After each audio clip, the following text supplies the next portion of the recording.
A lot of you might remember Mellissa Carone. Now, she is a woman in the famous Michigan voter fraud hearing, alongside with, of course, Rudy Giuliani. Now, she was actually one of Giuliani's star witnesses that blessed us with some pretty hilarious content. In fact, I'm going to show you. How many registered voters are on there? Do you even know the answer to that? No, I guess I'm trying to get to the bottom of this here. Zero. There's zero. But what about the turnout rate? 120%. Let's let Representative Johnson ask his question. So why we're not seeing the poll book off by 30,000 votes? That's not the case. What did you guys do? Take it and do something crazy to it? I'm just saying the numbers are not off by 30,000 votes. So I know what I saying saw. That they're filling in. I know what I saw, and I signed something saying that if I'm wrong, I can go to prison. Okay. Did you? Ah, classic. Love that video.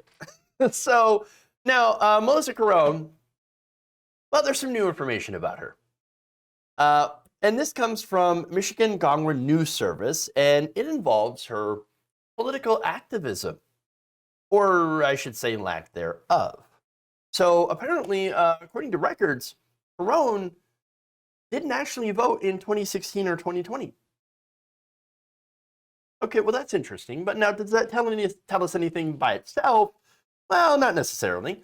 I mean, sure, for someone who seems to care so much about the integrity of elections and all sorts of election stuff, and somebody who claims to be an expert about elections, she really didn't seem to show that she was at all interested in elections. Again, she didn't get involved, she didn't even care enough to get involved in her own elections. Interesting. Very interesting. It's almost as if, I don't know, she might be a grifter that wanted her 15 minutes of fame. Weird. And she got it. And it wasn't just because Giuliani farted in her face. No, that was actually someone else. That was Jenna Ellis. But nonetheless, I love that clip. All right. So now the thing is, of course, the right wing immediately gave her the attention that she wanted. Lou Dobbs, for example, first one to put her on the platform to air these nonsense conspiracy theories. In fact, she's claimed that trucks providing food to poll workers were secretly smuggling in ballots in order to change votes. Fun. She also claimed that she had worked for Dominion Voting Systems, and therefore, well, she was on the inside, and she knew how everything worked, and she knew the fraud, and she could see it with her own eyes. She signed an affidavit, because no one's ever lied on an affidavit before. Right. Now, Dominion has a different story about her.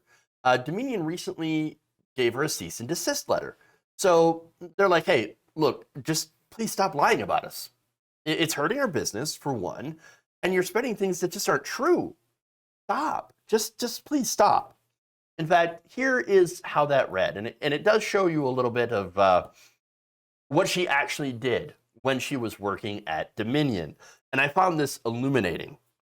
They said, without a shred of corroborating evidence, you have claimed that you witnessed several different versions of voter fraud, ranging from one story involving a van to other accusations that votes were counted multiple times. You published these statements even though you knew all along that your attacks on Dominion have no basis in reality. We write to you now because you position yourself as a prominent leader of the ongoing misinformation campaign by pretending you have some sort of insider knowledge regarding Dominion's business activities. When in reality, best part, you were hired through a staffing agency for one day to clean glass on machines and complete other menial tasks.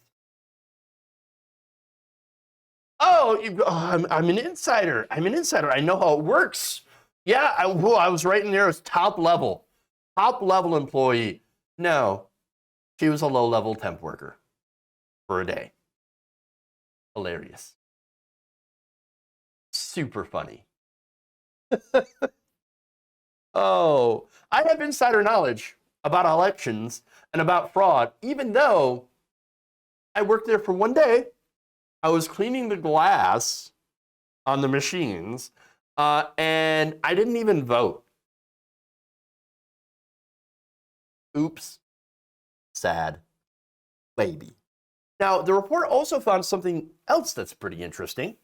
Now, it adds that according to a cross-reference of documents that include Ms. Carone's voting history, with Department of State data that shows that Carone was initially registered to vote in Allen Park in 2019. The following year, she was registered at Dearborn Heights. And as of September of this year, she now lists being registered in St. Clair Shores. 3 different places in 3 years. Huh. Oh, that's really strange. Now, look, do people move around? Of course. Yes, people do move around, but how often has she moved around and registered in different places? That's a little sus. Just, maybe it's nothing. A little sus. And now there's one more thing.